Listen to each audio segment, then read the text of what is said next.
नमस्कार साथियों, आज Mishra ji online study point में आप सभी दोस्तों का हार्दिक स्वागत एवं अभिनंदन है। तो बाणभट्ट कृत जो वो कादम्बरी कथा है, कादम्बरी कथा का ही एक अंश सुकनासोपदेश है। सुकनासोपदेश की आज हम लोग हिंदी संदर्भ प्रसंग सहित अनुवाद देखेंगे। तो उसमें सबसे पहले संदर्भ क्या होगा, तो संदर्भ गद्य सम्राट, संस्कृत साहित्य के गद्य सम्राट बाणभट्ट द्वारा विरचित कादम्बरी कथा का एक अंश सुकनासोपदेश से उद्धृत है। मतलब उसके बाद प्रसंग लिखेंगे। प्रसंग है, प्रस्तुत गद्यांश में सुकनास के यौवन प्रारंभ में होने वाले स्वाभाविक एवं अनिवार्य दोषों के विषय में बताए हैं, या दोषों के विषय में चर्चा करते हुए चंद्रापीठ को उपदेश दिया है सुकनास ने। तो इसके आगे जब फिर हिंदी अनुवाद लिखेंगे, हिंदी अनुवाद में पहले एक बार पढ़ते हैं। गुरुजन वचनम मलयम अपि सलिलम म्यू। तो गुरुजन मतलब गुरु के वचन जो हैं, तो गुरु के जो वचन रूपी उपदेश हैं वो मतलब अमलिम अपि मतलब मंगलकारी होते हैं। अमलय मतलब जो मतलब मलिन ना हो, ऐसे मतलब जो मंगलकारी हो, जो अच्छे हों, ऐसे ऐसे वचन, ऐसे सलील म्यू मतलब सलील जल के समान अभ्यस्य मतलब दुष्ट व्यक्तियों के लिए सुरड स्थितम, यानी वो जो कान है, कान में जल जाने पर, कान में जल पहुंचने के बाद दुष्ट व्यक्तियों को महत मतलब बहुत अधिक शूलम भ्यस्य मतलब कांटे के समान, बहुत ही अधिक कांटे के समान वो पीड़ा को उत्पन्न करता है। तो जिस प्रकार कान में जल जाने के बाद, पानी जाने के बाद दर्द होता है, ठीक उसी प्रकार से दुष्ट व्यक्तियों के पास गुरु के वचन, गुरु के उपदेश जाने के बाद उनके कानों में पीड़ा होती है। तो पहली लाइन की ये अर्थ है। आगे है, इतरस्य तू करीड़ मतलब इतरस्य ई करीड़ु, इतर मतलब वो अन्य पुरुषों के मतलब सज्जन पुरुषों के लिए, करीड़ मतलब हाथी के, शंखा भरड़व्यूम मतलब शंख के आभूषण के समान, आनन शोभा समुद्यम यानी मुखमंडल की शोभा को अधिकतरम मतलब और भी अधिक उपज नयति मतलब और भी अधिक बढ़ा देता है। तो मुखमंडल को वो हाथी के शंख के मतलब हाथी के चेहरे को शंख के आभूषण के समान और भी अधिक विद्वानों के पास हो, जो गुरु का उपदेश पहुंचता है, तो और भी अधिक उनकी मुखमंडल की शोभा को और बढ़ा देता है, और उनके मुखमंडल की अत्यधिक शोभा को और ही अधिक बढ़ा देता है, चमन और अधिक बढ़ा देता है। उसके बाद प्रदोष समय निशाकर मतलब निशा मतलब चंद्रमा, प्रदोष समय में, प्रदोष काल में चंद्रमा की भांति, अंधकारम इव अंधकार को दूर करने वाले, अंधकार को दूर करने के समान प्रदोष के समय में चंद्रमा की भांति, मलिन अपि अंधकार मतलब अंधकार रूपी काली करतूतों को, दोष जातम मतलब काम क्रोध दोष जैसे अन्य चीज़ों को हरति मतलब दूर कर देता है, मतलब उस काम क्रोध जैसे तमाम प्रकार के जो अंधकार हैं, काली करतूत है, उनको दूर कर देता है। प्रसम हेतु मतलब शांति का मूल कारण, प्रसम हेतु मतलब शांति के लिए जो मूलभूत कारण है, गुरूप उपदेश मतलब गुरु के उपदेश और वाक्य से, वयः परिणाम इव मतलब वृद्धावस्था के समान, सिर सीज जालम मतलब केस बाल के समान मतलब केस के समूहों के समान सफ़ेद कर देता है। अमील कुर्वन मतलब सफ़ेद कर देता है। तदयु ठीक उसी प्रकार से, गुड़ रूपेण मतलब गुड़ के रूप में परिणयत मतलब परिवर्तित कर देता है। तो जो उनके दुष्टों के जो दुष्ट कर्म है, उसको वह मतलब अच्छे कर्मों में गुड़ के रूप में परिवर्तित करता है, दोषों को गुड़ के रूप में परिवर्तित कर देता है। तो गुरु का उपदेश, वही गुरु का उपदेश है जो गुड़ के रूप में परिवर्तित कर देता है। तो अगला पैराग्राफ देखते हैं आगे। इसके पहले आप चैनल पर नए आए हो तो चैनल को नए पहली बार विजिट कर रहे हैं तो चैनल को सब्सक्राइब कर दीजिएगा और अपने दोस्तों के साथ शेयर कर दीजिएगा। शेयर करने से क्या होगा कि ये मतलब ये गद्यांश का अर्थ सबको मिल जाएगा। और अब ज़्यादा वीडियो अच्छी लगे तो लाइक कर दीजिएगा।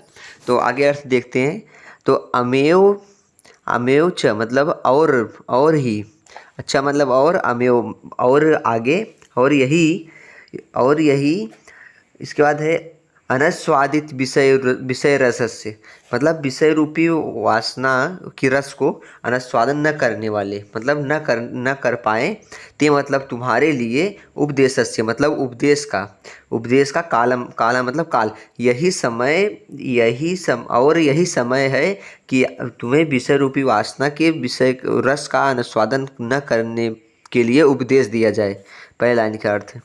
और आगे है ही, क्योंकि कुसुम कुसुम सर सर पर पहाड़ पहाड़ज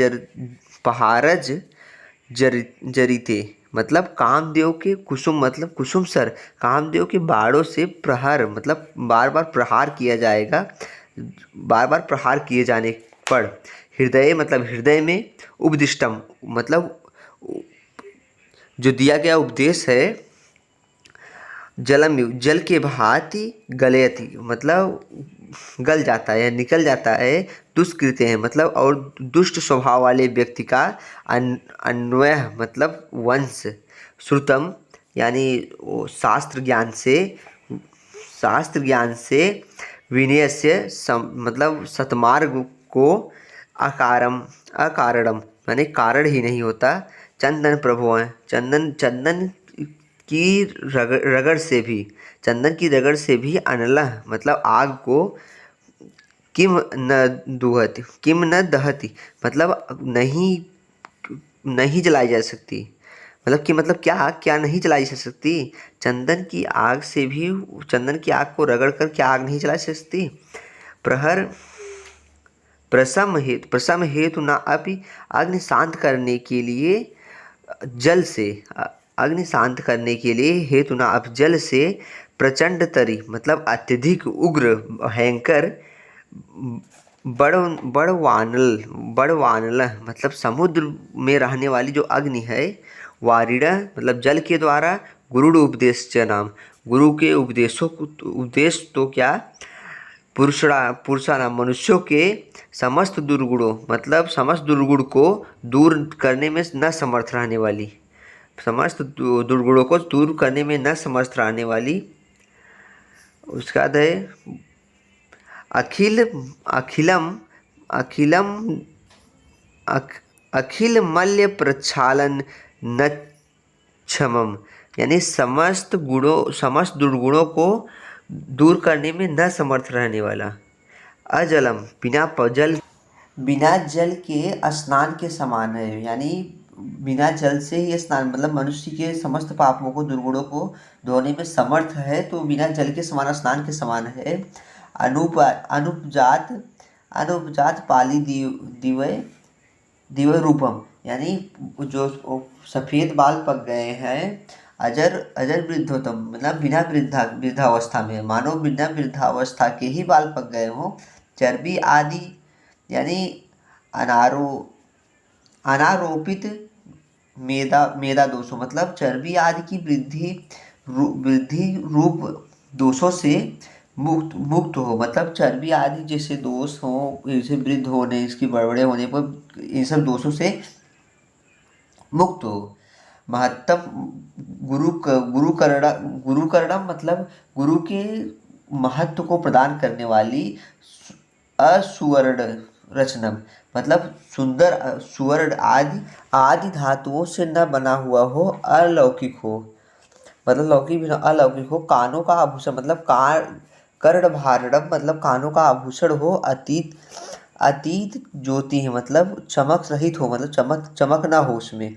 अलौकिक है मतलब प्रकाश करने वाला हो, मतलब उस प्रकाश भी मतलब प्रकाशवान हो। नव उद्वेग करण है मतलब उद्विग्नता उत्पन्न करने वाला हो। प्रजागरण जागरण मतलब जागरण की कहा जाए उसे, यानी इतना उसमें प्रकाश हो। राज्यम तु राजाओं को विशेषण मतलब विशेष रूप से। मतलब विशेषण मतलब विशेष रूप से राज्यम मतलब राजाओं को।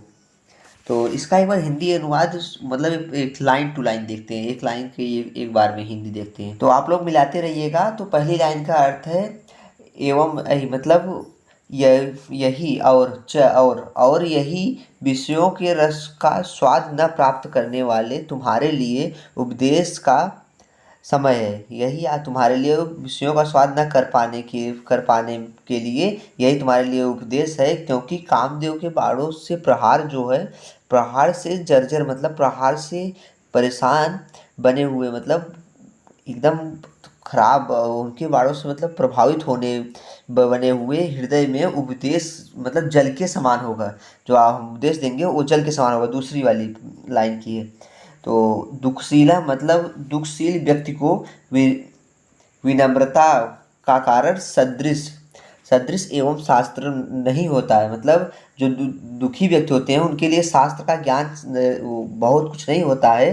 क्या चंद्रमा क्या चंदन से मतलब चंद्रमा से नहीं, क्या चंदन से उत्पन्न अग्नि अग्नि नहीं जलाई जा सकती, मतलब चंदन से अग्नि को नहीं जलाया जा सकता।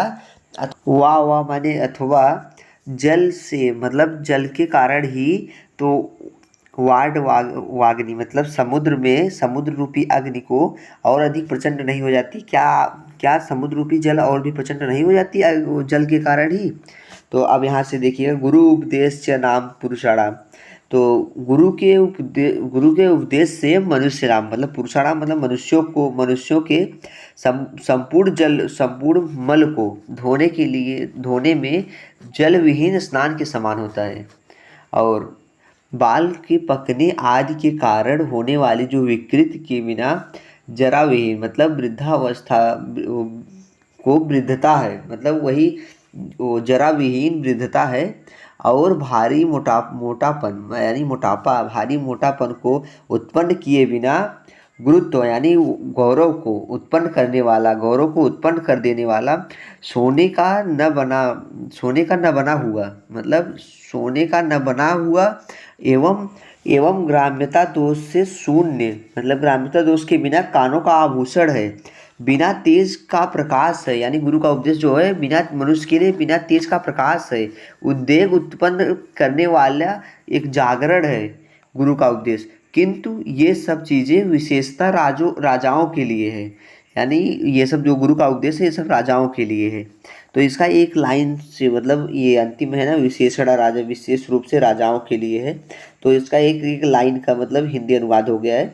तो आगे देखते हैं। अगर वीडियो अच्छी लगी हो तो वीडियो को लाइक करिएगा और अपने दोस्तों के साथ शेयर कर दीजिएगा ताकि सबको मिल सके इसका हिंदी अनुवाद। और चैनल को सब्सक्राइब कर दीजिएगा, चैनल को पहली बार विजिट कर रहे हैं तो। थैंक